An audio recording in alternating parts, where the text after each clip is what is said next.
बहुत समय पहले की बात है। एक गांव में एक बहुत गरीब परिवार रहता था। जगिया किसी के खेतों में कटाई का काम करता था, पर एक दिन उसको काम से भी निकाल दिया जाता है। जगिया और उसके परिवार के भूखे मरने के दिन आ जाते हैं। पप्पू और चिंकी को स्कूल जाने का बहुत मन करता था, पर पैसे ना होने की वजह से वो स्कूल भी नहीं जाते थे। एक दिन सब लोग बैठकर खाना खा रहे होते हैं। क्या हुआ ललिता, तुम हमारे साथ खाना क्यों नहीं खा रही? अरे आप लोग खाओ ना, मेरा पेट भरा हुआ है, बिल्कुल भी मन नहीं है खाना खाने का। जगिया को ललिता की बातों में झूठ दिखाई देता है, इसलिए वो खाने के बर्तन से प्लेट हटाकर देखता है। बर्तन बिल्कुल खाली होता है। जगिया को ये देखकर बहुत दुख होता है। तुमने कुछ नहीं खाया है ना? तुम झूठ बोल रही हो ना? हम लोग ठीक से खा पाए इसलिए तुमने झूठ बोला। क्या करूँ जी, अगर मैं खा लेती तो आप सब भूखे रह जाते। समझ नहीं आ रहा कि क्या करूं, कैसे घर के हालात सुधारूं। जितना कमाता हूं उससे 2 वक्त का खाना भी नसीब नहीं हो पा रहा है। आप परेशान मत हो पापा, हम थोड़ा थोड़ा खा लेंगे। वैसे भी हमारा तो छोटा सा पेट है, थोड़े से खाने से ही भर जाता है। पप्पू की बातें सुनकर जगिया उसको गले से लगा लेता है और खूब रोता है। उससे अपने घर के हालात देखे नहीं जा रहे होते। अगली सुबह जगिया अपनी साइकिल उठाता है और काम ढूंढने शहर के लिए निकल पड़ता है। वो बड़े बड़े घरों में जाकर काम मांगने लगता है, पर उसे कोई भी काम नहीं देता। फिर उसे एक बहुत बड़ा घर दिखाई देता है। जगिया उस घर का गेट खटखटाता है और फिर अंदर से एक आदमी आकर दरवाजा खोलता है।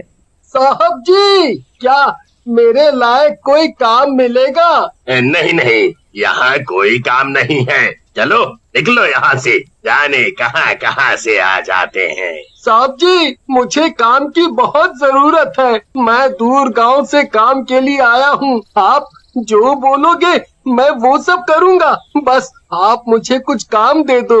ओहो, बोला ना, जाओ यहाँ से, कोई काम नहीं है मेरे पास। एक बार में बात समझ नहीं आती क्या? जगिया की आखिरी उम्मीद भी खत्म हो जाती है। वो निराश होकर वापस अपने गांव जाने लगता है। रात भी हो चुकी होती है और रास्ता भी लंबा होता है, इसलिए जगिया जंगल के रास्ते घर जाने का सोचता है। थका हारा जगिया अपनी साइकिल को धीरे धीरे चलाता हुआ जंगल से गुजर रहा होता है कि अचानक उसे ऐसा महसूस होता है जैसे उसके पीछे कोई है।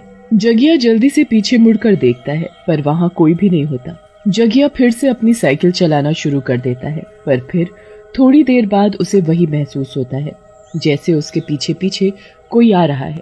कोई तो जरूर है मेरे पीछे, पर कौन हो सकता है? जगिया फिर से पीछे मुड़कर देखता है, पर इस बार उसे एक चुड़ैल भागती हुई दिखाई देती है। उस चुड़ैल के पीछे कुत्ते पड़े हुए होते हैं। भागते भागते उस चुड़ैल के हाथ से एक बर्तन गिरता है। जगिया उस बर्तन को उठाता है और उसे उलट पलट कर देखने लग जाता है। बर्तन पीतल का होता है। चुड़ैल वापस आ जाए उससे पहले ही जगिया उस बर्तन को लेकर घर आ जाता है और अपनी पत्नी ललिता को दिखाने लगता है। अजी, आप तो काम ढूंढने गए थे ना, तो ये बर्तन कहाँ से ले आए? काम वाम कुछ मिला कि नहीं? अरे, जब मैं जंगल से होता हुआ घर आ रहा था तो जंगल में मुझे एक औरत दिखी।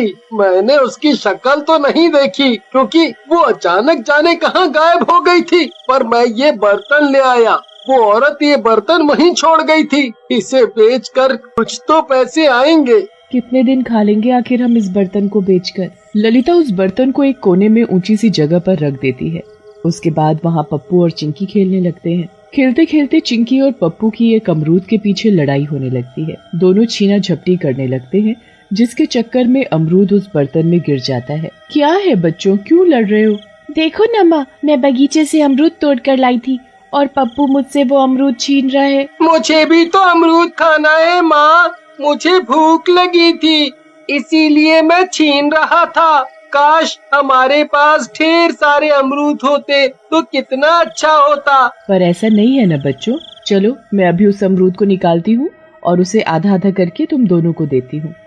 ललिता हाथ डालकर उस बर्तन में से अमरूद निकालने लगती है, पर ये क्या, ललिता जब उस बर्तन में हाथ डालती है तो उसे वहाँ बहुत सारे अमरूद मिलते हैं। इतने सारे अमरूद? पर इसमें तो बस एक अमरूद गिरा था, तो फिर इतने सारे अमरूद कैसे आए? ललिता को तो खुद ही नहीं समझ आ रहा होता कि ऐसा कैसे हो गया। वो जल्दी से जगिया को बुलाती है। जगिया को भी समझ नहीं आता कि आखिर ये हुआ तो कैसे। हो ना हो, ये कोई जादुई बर्तन है। जादुई बर्तन?